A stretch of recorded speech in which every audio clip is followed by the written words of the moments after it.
Hoy celebramos el culto de la mañana del último día de la Asamblea de Predicación de la Fiesta de los Tabernáculos. Durante una semana, todos los miembros de la familia de Sión en todo el mundo oraron diligentemente a Dios Padre y a Dios Madre, pidiendo el Espíritu Santo de la lluvia tardía. A través de la fiesta de los tabernáculos de hoy, ciertamente se cumplirá la gracia de recibir la bendición del Espíritu Santo en abundancia. Hoy estudiemos la palabra de Dios con el sermón titulado La fiesta de los tabernáculos y la fuente del agua de la vida. Según la Biblia, la fiesta de los tabernáculos comienza el día 15 del séptimo mes, según el calendario sagrado, y termina el día 22. Continúa hasta el día 21 del séptimo mes, y hoy es el último día, el octavo día. La Biblia nos enseña que, en el último y gran día de la fiesta, el día 22 del séptimo mes, según el calendario sagrado, debemos celebrar una santa convocación. Moisés bajó del monte Sinaí con las segundas tablas, en las que estaban escritas los 10 mandamientos. El 10º día del séptimo mes, según el calendario sagrado, los israelitas se arrepintieron de su idolatría y de los muchos otros pecados que habían cometido hasta entonces, y fueron conmovidos por la gracia de Dios del perdón de los pecados. De ese modo, construyeron un santuario para colocar las segundas tablas de piedra que contenían los 10 mandamientos. Las 2 tablas de los 10 mandamientos fueron puestas en el arca del pacto, y el arca fue puesta en el santuario.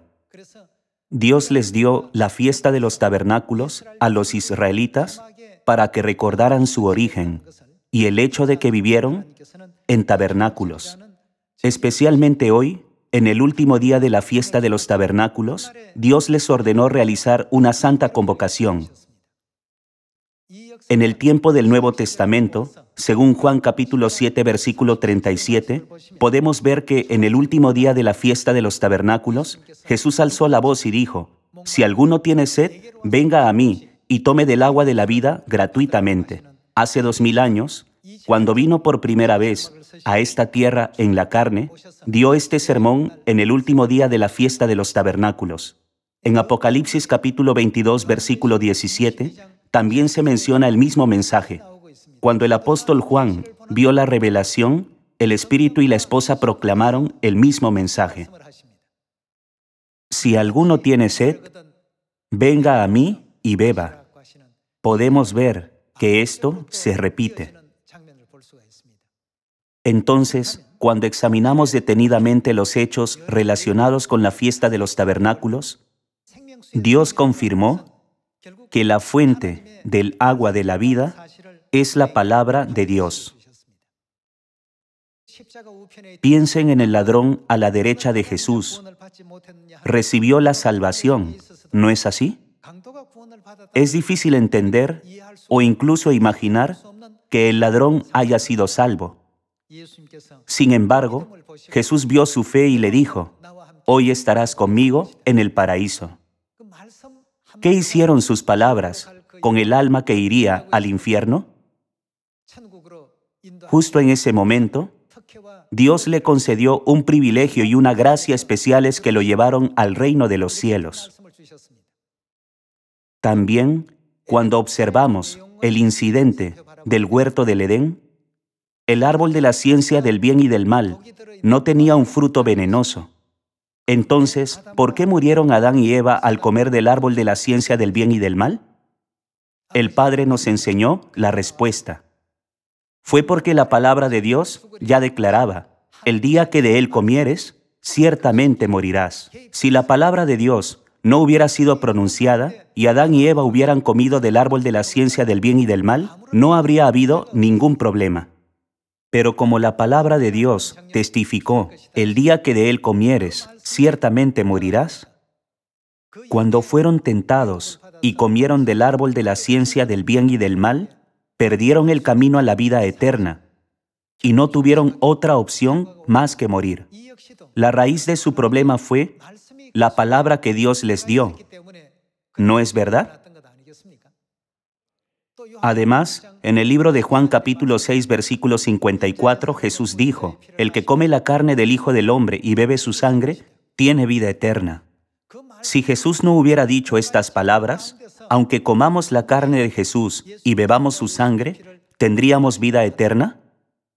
Nunca tendríamos la vida eterna.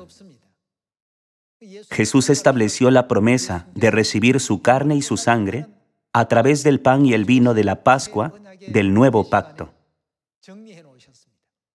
Él dijo, si alguno comiere de este pan y bebiere de este vino, comerá mi carne y beberá mi sangre. Y, al que coma mi carne y beba mi sangre, yo le daré la vida eterna. Así, la palabra de Dios es el agua de la vida. Si no se hubiera dicho, el que come la carne del Hijo del Hombre y bebe su sangre, tiene vida eterna, entonces, aunque comieran el pan y bebieran el vino en la Pascua, ¿tendrían vida eterna? Solo sería un trozo de pan y una copa de vino, y nunca nos daría la vida eterna. La palabra de Dios tiene una gran autoridad. Es tan grande porque tiene el poder de la vida. Incluso el ladrón que estaba a la derecha de Jesús fue salvo por las palabras, hoy estarás conmigo en el paraíso. Reflexionando sobre todo esto, la palabra de Dios tiene un poder muy grande. En esta época del Espíritu Santo, Dios ha venido como el Espíritu y la esposa y ha dicho, el que tiene sed, venga a mí y tome del agua de la vida. No obstante, el efecto de estas palabras depende de la fe que tengan en el agua de la vida. Aunque vayan al hospital y tomen el medicamento que les recete el médico, el efecto variará en función de su estado. No todas las personas son iguales. Lo mismo ocurre con nuestra fe. Hay quienes creen firmemente en estas palabras con fe y otros que simplemente piensan, estas son las palabras que siempre se nos dan. Aunque ambos reciben la misma agua de la vida, para algunos tiene un efecto muy poderoso, pero para otros no tiene sentido. Vayamos al libro de Juan capítulo 7 y veamos las palabras de Jesús. Juan capítulo 7, versículo 37.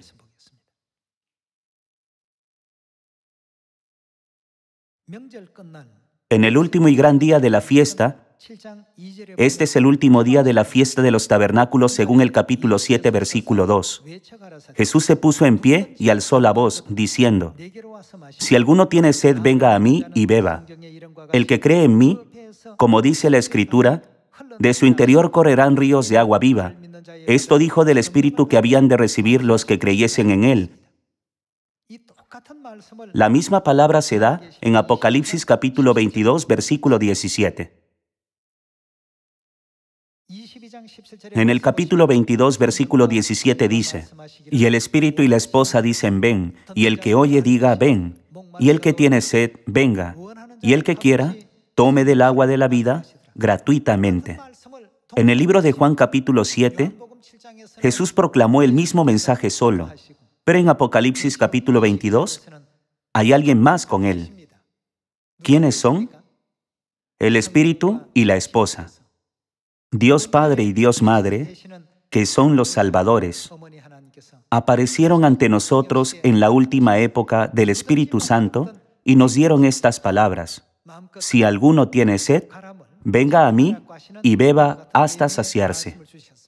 El Padre escribió en su libro de la verdad, el misterio de Dios y la fuente del agua de la vida, ¿en qué forma vendrán el Espíritu y la esposa a esta tierra para dar el agua de la vida a sus hijos?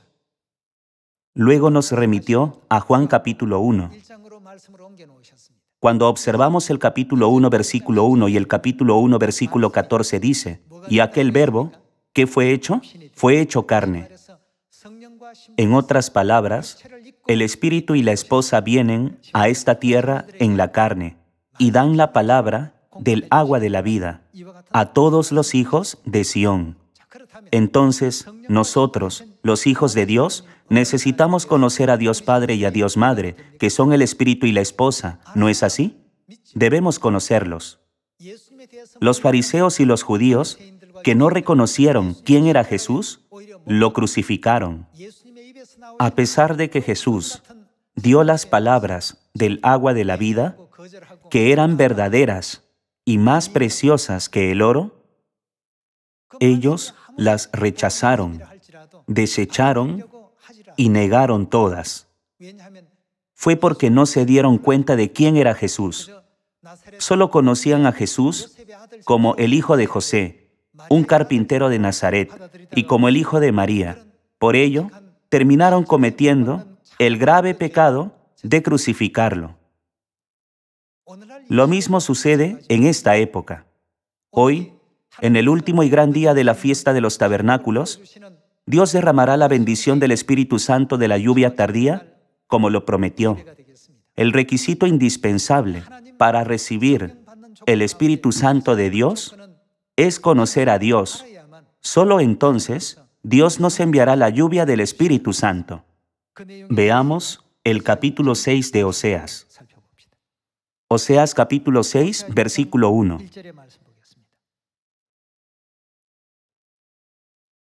Venid y volvamos a Jehová, porque Él arrebató y nos curará, hirió y nos vendará. Versículo 2. Nos dará vida después de 2 días. En el tercer día nos resucitará, y viviremos delante de Él, y conoceremos y proseguiremos en conocer a Jehová. Como el alba está dispuesta a su salida, y vendrá a nosotros como la lluvia tardía y temprana a la tierra. La condición previa para recibir el Espíritu Santo de la lluvia tardía es conocer a Dios. En el libro de Juan capítulo 7, versículo 37, Jesús descendió solo a la tierra y clamó en su primera venida. En Apocalipsis capítulo 22, versículo 17, aparecen Dios Padre y Dios Madre, clamando las mismas palabras: tomen del agua de la vida. Puesto que vivimos en la época del Espíritu Santo, ¿quién es el Dios a quien debemos conocer? Debemos conocer a Dios Padre y a Dios Madre. Veamos acerca de la fuente del agua de la vida, yendo a Zacarías capítulo 14. Capítulo 14, versículo 7. Será un día, el cual es conocido de Jehová, que no será ni día ni noche, pero sucederá que al caer la tarde habrá luz. Acontecerá también en aquel día. ¿De dónde viene el agua de la vida? Que saldrán de Jerusalén aguas vivas, las palabras del agua de la vida de Dios, la mitad de ellas hacia el mar oriental y la otra mitad hacia el mar occidental en verano y en invierno. Esto significa que el agua de la vida seguirá fluyendo sin descanso. El agua de la vida que sale de Jerusalén es la palabra de gracia de Dios. Es la palabra de vida que sale para saciar la sed de los sedientos, sea verano o invierno. Si Dios dice, hoy estarás conmigo en el paraíso, entonces estarán en el paraíso. Si Dios dice, tus pecados te son perdonados, entonces el perdón de sus pecados tiene lugar justo en ese momento. Hoy sabemos que Dios Padre y Dios Madre vinieron a esta tierra en la carne. Sin embargo, durante nuestra vida, debemos ser como los 2 ciegos que le pidieron a Dios: Señor, queremos ver. Jesús les respondió: conforme a vuestra fe os sea hecho. Las palabras de mi boca harán efecto conforme a vuestra fe. Los ojos de los 2 ciegos fueron abiertos. Se les abrió el mundo de la luz, aunque antes habían sido prisioneros de la oscuridad absoluta. Hoy aprendemos a discernir que el agua viva sale de Jerusalén. Pero pensemos como si viviéramos en la época de Jesús, hace 2000 años. Comparando la fe de la mujer que llevaba 12 años enferma de flujo de sangre y tocó el manto de Jesús, y la fe de los 2 ciegos, nuestra fe puede ser escasa. Se les abrieron los ojos y se les concedió la abundante gracia de Dios. El Dios de entonces y el Dios de hoy no han cambiado en absoluto. Sin embargo, la perspectiva de la gente de aquella época es diferente de la perspectiva de la gente de esta época. De este modo, a fin de que el Evangelio sea predicado en Samaria y hasta lo último de la tierra, y para que encontremos rápidamente a todos nuestros hermanos perdidos, que son los materiales del templo de Jerusalén, debemos pedir al Padre y a la Madre lo mismo que los dos ciegos. Si la palabra sale de su boca, debe haber un resultado. El Padre explicó este asunto en su libro de la verdad, El misterio de Dios y la fuente del agua de la vida. Todo ocurrió a través de la palabra de Dios, ¿no es así? Cuando Dios dijo, tus pecados te son perdonados, sus pecados fueron perdonados. Cuando Dios dijo, hoy estarás conmigo en el paraíso, Él pudo ir al paraíso. Cuando Dios dijo, el que come la carne del Hijo del Hombre y bebe su sangre tiene vida eterna, la obra de recibir la vida eterna ocurrió. Cuando dijo, conforme a vuestra fe os sea hecho, los resultados ocurrieron según su fe. Si no les hubiera dicho, conforme a vuestra fe os sea hecho, habría sido imposible que los dos ciegos abrieran sus ojos para siempre, ¿verdad? A pesar de que Dios nos dice en detalle de dónde proviene el agua de la vida, parece que no tenemos suficiente sed. Como no tengo suficiente sed, la beberé cuando la tenga, pero como no tengo sed, no tengo que beberla. No tenemos urgencia. No entendemos que moriremos si no la bebemos. Si hubiera ansiedad como la de los dos ciegos, la obra del poder de Dios sin falta se cumpliría en nosotros. Debemos pedirle a Dios. Es bueno tener muchos obreros diligentes, pero lo que más necesitamos son sus palabras de bendición. Podremos lograrlo con sus palabras de bendición. Por favor, bendíganos. No importa si somos uno o muchos, solo con las palabras de Dios podemos cumplir esta obra. Podemos preguntarnos, ¿por qué no vemos buenos resultados a pesar de tener más miembros, mejores sistemas y mejores condiciones? Esta es la obra del Evangelio que Dios está llevando a cabo, ¿cierto? Podemos recibir tanto como Dios nos lo permita. En su primera venida, Jesús dijo, si alguno tiene sed, venga a mí y beba el agua viva. En Apocalipsis capítulo 22, el Espíritu y la esposa aparecen en cuerpo en los últimos días, diciendo, el que tiene sed venga, y el que quiera, tome del agua de la vida. Sin embargo, nadie viene. Esto significa que no tienen sed. Nadie tiene sed. Nadie la quiere y nadie la busca. Entonces, ¿qué sucederá con esta gran bendición? Solo se está acumulando. Debemos recibirla lo antes posible. Debemos suplicar seriamente a Dios, por favor, bendígame, por favor. Cuando tengamos la misma fe ansiosa como los dos ciegos y tengamos suficiente fe en Dios, todo se cumplirá fácilmente.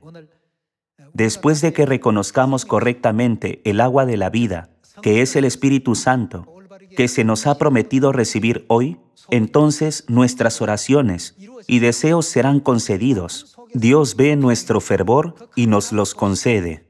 Si un hijo no necesita realmente algo y pide a sus padres, papá, si deseas darme alguna propina, dámela, pero si no quieres tampoco pasa nada. Realmente no lo necesito en este momento. ¿Algún padre le daría dinero a ese hijo? Los padres concederían la petición de sus hijos cuando éstos pidieran fervorosamente algo que realmente necesitan, ¿no es así? Hemos ofrecido muchas oraciones a Dios durante esta última semana. No debemos ofrecer nuestras oraciones solo porque son las fiestas. Si no hay urgencia, nuestras oraciones serán elevadas en vano. Debe haber sinceridad. Ustedes y yo anhelamos el reino de los cielos, nuestro hogar eterno, ¿no es verdad? De ser así, por encima de todo, debemos estar revestidos del poder de la palabra del Espíritu Santo. Solo cuando llevemos la palabra de bendición, podrán enderezarse los caminos del Evangelio en todo el mundo, y todos los caminos escarpados se volverán llanos. El Espíritu y la esposa tienen ese poder. La esposa es Jerusalén. ¿No es así? En el libro de Gálatas capítulo 4 está escrito, «Mas la Jerusalén de arriba, ¿Quién es ella? ¿Qué fluye de la madre? El agua de la vida fluye de ella. Incluso si Dios nos enseñara estas cosas todo el tiempo, pero no tenemos ninguna urgencia y actuamos pensando, no la necesito, pero si Dios la da, entonces la recibiré. Entonces nunca recibiremos lo que Él nos da. Veamos el capítulo 47 de Ezequiel. Ezequiel capítulo 47, versículo 1. Me hizo volver luego a la entrada de la casa, y he aquí aguas que salían de debajo del umbral de la casa. Esta casa es el templo de Dios, hacia el oriente, porque la fachada de la casa estaba al oriente, y las aguas descendían de debajo, hacia el lado derecho de la casa, al sur del altar. El agua que sale del templo es el agua de la vida. Capítulo 47, versículo 6. Y me dijo, ¿has visto, hijo de hombre? Después me llevó y me hizo volver por la ribera del río, y volviendo yo, vi que en la ribera del río había muchísimos árboles a uno y otro lado. Y me dijo, estas aguas salen a la región del oriente, y descenderán al Arabá, y entrarán en el mar, y entradas en el mar. ¿Qué recibirán las aguas? Recibirán sanidad las aguas. Cuando el agua de la vida, que fluye del templo, entra en el mar, reciben sanidad las aguas. Esto significa que vuelven a vivir. Versículo 9. Y toda alma viviente que nadare por donde quiera que entraren estos dos ríos, vivirá. Y habrá muchísimos peces por haber entrado allá estas aguas, y recibirán sanidad. Y vivirá todo lo que entrare en este río. ¿De dónde viene el agua? Aquí está escrito, el agua que sale del templo. Pero si estudiamos acerca del templo, ¿qué es el lugar santísimo en Apocalipsis capítulo 21? Es Jerusalén. ¿Qué fluye de ella? De ella fluye el agua viva. Aquí, el agua de la vida fluye desde el santuario. Pero, ¿de dónde fluye según Zacarías capítulo 14? Fluye de Jerusalén. ¿Qué poder y autoridad tiene el agua de la vida que fluye del templo de Jerusalén? Tiene el poder y la autoridad de revivir a todo ser viviente por donde quiera que fluya. Sin embargo, dejamos esta increíble medicina de lado y corremos por nuestra cuenta. Pensamos que la habilidad que tenemos y el sudor que derramamos salvan a una persona, pero es el agua de la vida la que la salva. Si no distinguimos esto, será difícil y nos tomará demasiado tiempo. Por eso, el profeta Oseas dijo que, si queremos recibir el Espíritu Santo de la lluvia tardía, ¿a quién debemos conocer primero? Proseguiremos en conocer a Dios. Además, deben comprender plenamente el poder y la autoridad de la palabra que sale de la boca de Dios. ¿Acaso no reciben la gracia de Dios todos los que la entienden correctamente? Tengamos en cuenta que el agua de la vida que Dios nos da tiene el poder y la autoridad de dar la vida a todo ser viviente, sin importar por dónde fluya en el mundo. Pasemos al versículo 12. Y junto al río, en la ribera, a uno y otro lado, crecerá toda clase de árboles frutales. Sus hojas nunca caerán, ni faltará su fruto. A su tiempo madurará, porque sus aguas salen del santuario, y su fruto será para comer, y su hoja para medicina. Hermanos, a través de la fiesta de los tabernáculos que estamos celebrando hoy, tengamos presente que toda palabra que sale de la boca de Dios Padre y Dios Madre se cumplirá sin falta. El agua de la vida no es algo físico, sino la palabra que sale de la boca de Dios. A través de 1 Corintios capítulo 12, Dios ya prometió dar a cada uno según lo que necesite. A los que quieran bendiciones, se les darán bendiciones, y a los que quieran el poder de la predicación, se les dará el poder de la predicación. Debemos pensar, si hoy Dios dice, tus pecados te son perdonados, con eso me basta. Si Él dice, les dejaré predicar el Evangelio en Samaria y hasta lo último de la tierra, para que todos sus hermanos perdidos sean encontrados, esa palabra es suficiente para mí. Debemos decir, ya que esta obra solo puede ser realizada por Dios, queremos estar revestidos de su poder. Esta misión nunca puede ser cumplida con nuestra fuerza, solo se puede lograr cuando obedecemos las palabras que el Padre y la Madre nos han dado. Este es el acto de estar revestido de poder. A través de esta fiesta de los tabernáculos, debemos conocer diligentemente a Dios, conocer su poder y entender correctamente el poder de su palabra. En el libro de Juan capítulo 12 dice, «Y sé que su mandamiento es vida eterna». Hermanos, la palabra de Dios es el agua de la vida. Al entender correctamente el poder de la palabra de Dios, no debemos dejar que el agua de la vida entre por un oído y salga por el otro. Más bien, debemos grabarla en nuestros corazones. No debemos decir, no me importa si me da el Espíritu Santo de la lluvia tardía o no. En cambio, digamos, en verdad, sin el Espíritu Santo, no podemos hacer nada con nuestras propias fuerzas. Padre y Madre, por favor, revístanme con el poder del Espíritu Santo y guíenme a predicar el Evangelio a todas las personas del mundo y contarles sobre el maravilloso mundo que nunca antes han visto. Para ello, debemos estar revestidos del poder del Espíritu Santo. Este es el camino para ser revestido con el poder del Espíritu Santo. En algún momento, ustedes y yo nos daremos cuenta de que todo en el Evangelio se ha cumplido según la palabra de Dios. A través de la fiesta de los tabernáculos, les pido a todos que comprendan una vez más que el agua de la vida que se nos da es la palabra de Dios. Con esto me gustaría concluir el sermón de hoy. Muchas gracias.